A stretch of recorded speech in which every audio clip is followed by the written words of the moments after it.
forgive me. I'm a little preoccupied. You know, they said he was alive again.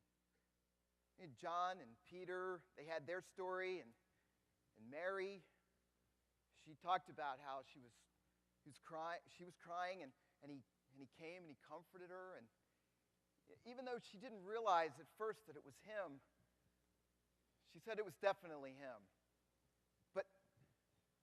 But I knew it couldn't be true. I knew it.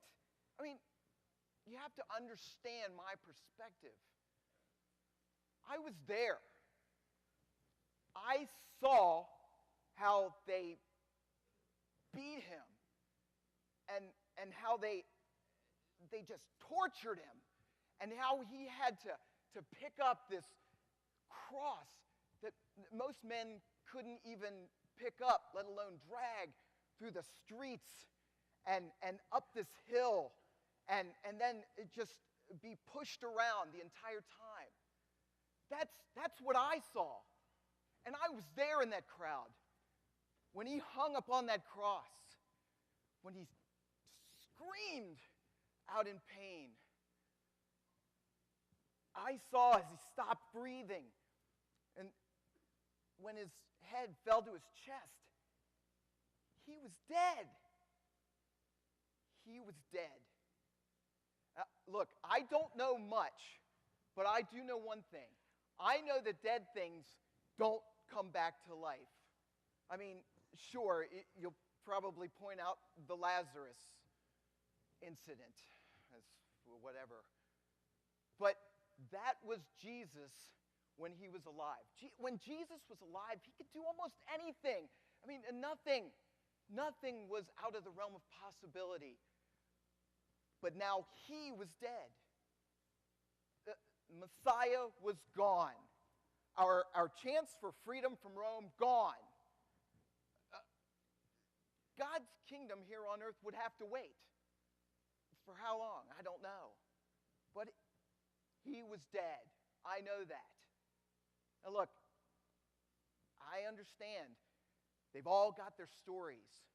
And I guess that's why we're going back to this room today. Half of us scared to death, running around because there's some conspiracy theory going around that we stole the body. But everybody's going back to the room where we were just a week ago. And, oh gosh, it seems so much longer ago. I mean, a week ago, we were all assembled there after the Passover meal. And now, the man that we devoted 3 years of our lives to is dead. Judas is gone. I guess he was crushed under the weight of the guilt for betraying Christ. And now we're all coming back there. And I go into the room, and what do I see? I see a celebration? A celebration? I don't understand it. And they're all telling their stories. And then finally, I said, I've had enough. I've had enough. I need to see the wounds. I need to see the scars on his head. I need to see where the spear went into his side. I have to see that.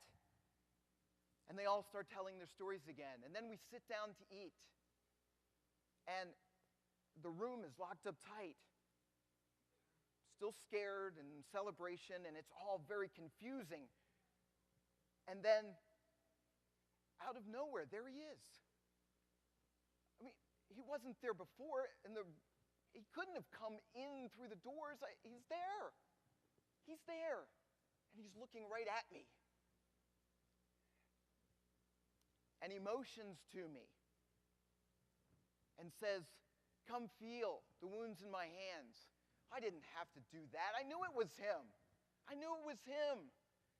And I bowed down and I worshiped him. And I said, "My Lord, my God." And he reached down and he touched my shoulder and he lifted my head and he said something to me then that I'll never forget. He said, "Thomas, you have believed because you have seen me. But blessed are those who have not seen and yet believe.